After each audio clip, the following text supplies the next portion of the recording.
नमस्कार दोस्तों, स्वागत है आपका गुरु ज्ञान भक्तावल चैनल में। आज मैं आपको बताऊँगा कि कोई शत्रु आपके घर पे तंत्र क्रिया करता है बार-बार, बार-बार।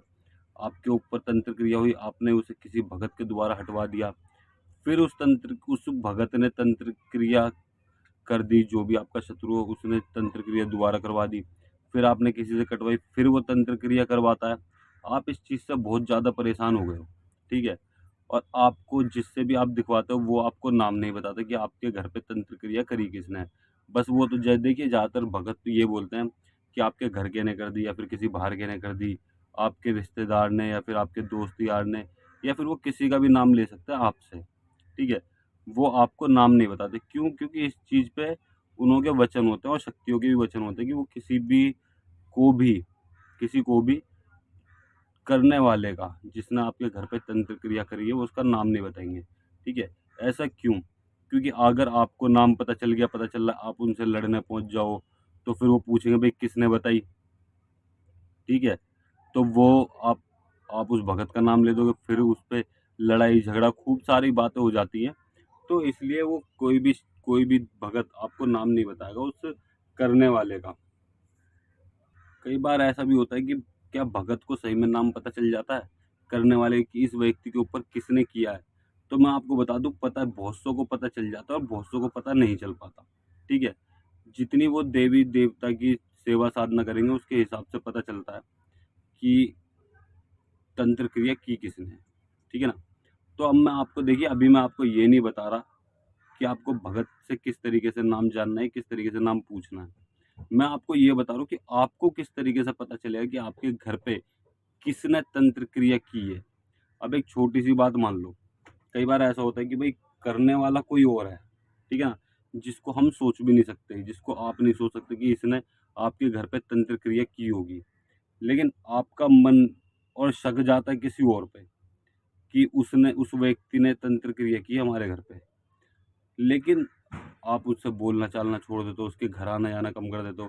ये सारी बातें हो जाती हैं, आप उनसे मतलब कि थोड़ी दूरी बना लेते हो। लेकिन फिर भी तंत्र क्रिया बार-बार होती रहती है, यानी कि कोई और है जो आपके पीछे पड़ा हुआ है तंत्र क्रिया करने के। आपके घर पे बार-बार करेगा। एक चीज़ हमेशा याद रखना, जो आपके घर पे तंत्र क्रिया कर रहा है ना, वो आपका मीठा बना रहेगा हमेशा। वो आपका कभी बुरा नहीं बोलेगा आपके मुँह पे। वो पीठ पीछे सारे काम कर देगा और आपके मुँह पे एकदम भला बना रहेगा कि उसको कुछ पता ही नहीं, उसने कुछ किया ही नहीं, ठीक है? आप किसी भगत के जाओगे, वो भगत के भी जाएगा आपके साथ आपका इलाज करवाने। तो इसलिए आपको खुद को पता चल जाना चाहिए कि किसने आपके ऊपर तंत्र क्रिया की है, ठीक है? सबसे पहले तो आपके घर पे तंत्र क्रिया बार-बार हो जाती है, आपको यही नहीं पता चलता कि आपके घर पे तंत्र क्रिया हो गई।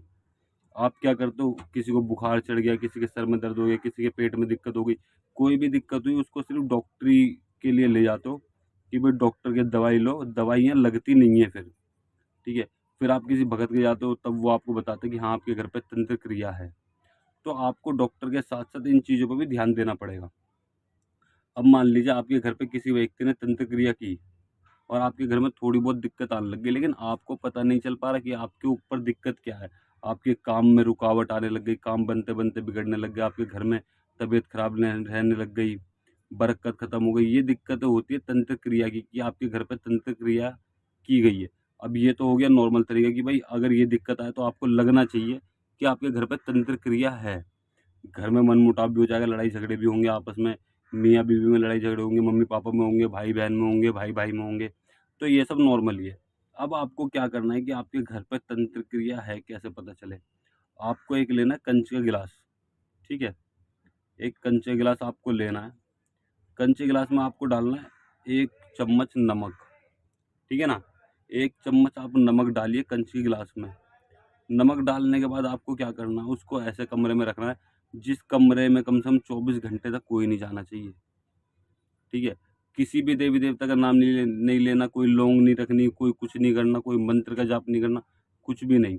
बस आपको वो गिलास लेना है, उसके ऊपर कोई ढक्कन ढक के, प्लास्टिक का ले लीजिए, उसके ऊपर ढक्कन ढक के, उसको ऐसे ही रख देना। बस 24 घंटे तक उस गिलास को हाथ नहीं लगाना, उस कमरे में भी नहीं जाना, किसी को भी। तब आप 24 घंटे बाद उस गिलास को निकालोगे, तो उसके अंदर लाल-लाल आ गया होगा। मतलब कि अगर आपके घर पे तंत्र क्रिया होगी, ठीक है ना, तो उस गिलास के अंदर लाल लाल कलर का, पीला पीला कलर का, हल्का मतलब कि काई टाइप का इस तरीके से आ गया होगा। मतलब कि वो आपको लगेगा कि कितने दिन पुराना सड़ा हुआ पानी है ये, तो समझ जाइए आपके घर पे तंत्र क्रिया है।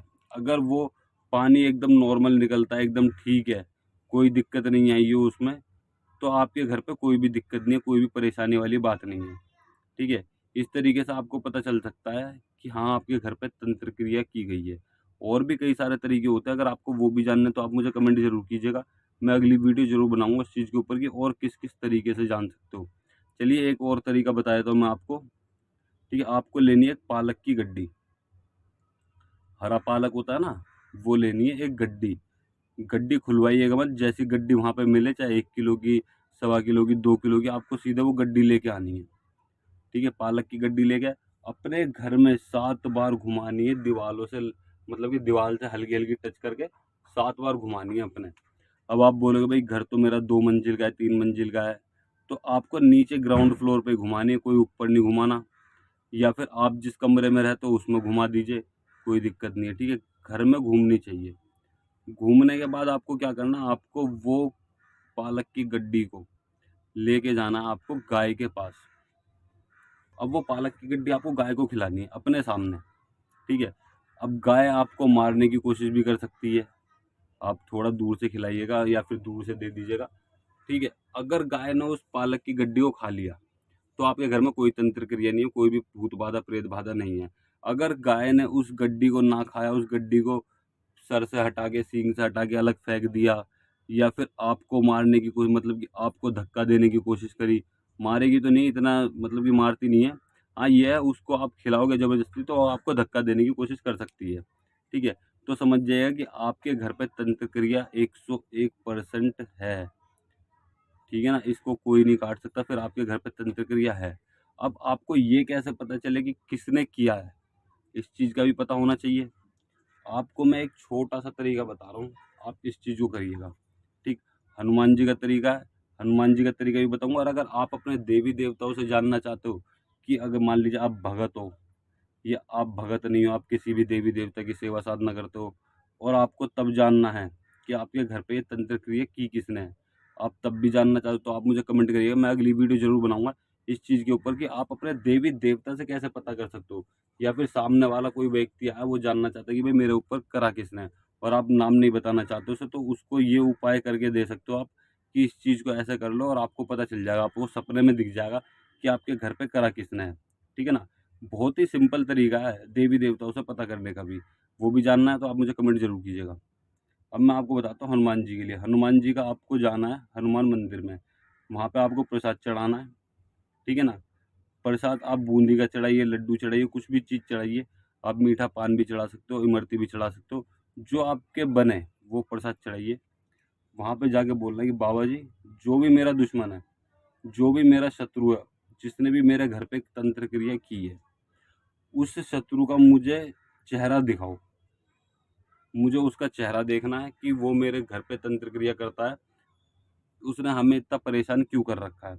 मुझे मेरे शत्रु के बारे में जानना है कि वो शत्रु है कौन, ताकि मैं उससे चौकन्ना रहूँ। मैं उसका बुरा नहीं चाहता कि उसका भी कुछ बुरा हो जाए, बस मुझे पता चल जाए ताकि मैं उससे चौकन्ना रहूँ। इस तरीके से बोलना है, ये नहीं बोलना कि उसके साथ भी मैं ये कर दूँगा, फिर आपको पता नहीं चलेगा। आपको बोलना है मैं उससे चौकन्ना रहना चाहता हूँ, ताकि मुझे पता चल जाए कि मेरे शत्रु ने मेरे ऊपर इस शत्रु ने करा है और मैं उससे चौकन्ना रहूँ ताकि मैं उससे बच के रह सकूँ, ठीक है ना? इस तरीके से आपको बोलना है। फिर आपको उनके सीधे पैर से थोड़ा-सा सिंदूर लेके आना है, ठीक है ना? सिंदूर लेके आना है घर पे अपने, ये प्रसाद चढ़ाने के बाद। अब उस जो आप सिंदूर लेके आओ उससे एक सतिया बनाना है एक पेपर के ऊपर, ठीक है ना? सतिया बनाना है आपको, सतिया बना के उसको तकिए के नीचे रख के, एक चीज़ का ध्यान रखना, जिस टाइम आप उसे तकिए के नीचे रखो, तो आपको सीधे सोना ही है, कोई मोबाइल नहीं चलाना, कोई फ़ोन नहीं चलाना, कोई काम नहीं करना, ठीक है ना? आप सीधे उसको तकिए के नीचे रख के सो जाओ, आँख बंद करके लेट जाओ, नींद आए या ना आए, बस लेट जाओ। आप देखिएगा, आपको उसी दिन सपन में उस शत्रु का नाम दिखेगा, उस शत्रु का चेहरा दिखेगा कि वो इस व्यक्ति ने आपके घर पे इस तरीके की तंत्र क्रिया की है तामसिक तंत्र क्रिया की है, इस चीज़ को दे के करा है, मतलब कि हर चीज़ आपको पता चल जाएगी और आप उससे किस तरीके से बच सकते हो, वो रास्ता भी आपको मिल जाएगा। ये बहुत ही चमत्कारी उपाय है, छोटे-छोटे उपाय हैं, ठीक है? और अगर आपको अपने देवी-देवताओं से भी जानना है, तो आप मुझे बता सकते हैं। अब आप ये भी पूछोगे कि बाद में उस सत्य का करना क्या है? देखो, आप उसे जल प्रवाह कर सकते हो, कोई परेशानी नहीं है। आप उसे जल प्रवाह करिए, तब आपको पता चल जाएगा कि आपका शत्रु ये है, उसको जल प्रवाह कर दीजिए। अगर आपको एक दिन में पता नहीं चलता, तो आप दूसरे दिन भी उसको तकिए के नीचे रख के सोना है। वैसे तो एक बार में पता चल जाता है, ठीक है? दूसरी बार की नौबत नहीं आती, लेकिन अगर एक बार में ना पता चले, तो दूसरे दिन भी आप रख के सोइए। ये उपाय आप मंगलवार या शनिवार को किसी भी दिन कर सकते हैं और आपको उसी दिन पता चल जाएगा कि किसने आपके घर पे तंत्र क्रिया की है, ठीक? और आप हमसे संपर्क करना चाहते हो, तो हम अपना व्हाट्सएप नंबर आपको डिस्क्रिप्शन में दे देंगे। आप वहाँ से हमसे कॉन्टैक्ट कर सकते हो और हम आपको इंस्टाग्राम आईडी का लिंक भी डिस्क्रिप्शन में दे देंगे। आप हमें इंस्टाग्राम पर भी फॉलो कर सकते हो और हमसे बात करने का समय है सुबह 11 बजे से 3 बजे तक, ठीक है ना? आप इस बीच में हमें कभी भी व्हाट्सएप मैसेज कर सकते हो, इंस्टाग्राम मैसेज कर सकते हो और अगर आपको हमारे द्वारा दी गई जानकारी अच्छी लगी हो, तो वीडियो को लाइक करें, चैनल को सब्सक्राइब करें और बेल आइकन ज़रूर दबाएँ, ताकि हमारे द्वारा दी गई जानकारी आप तक समय पर पहुँच सके।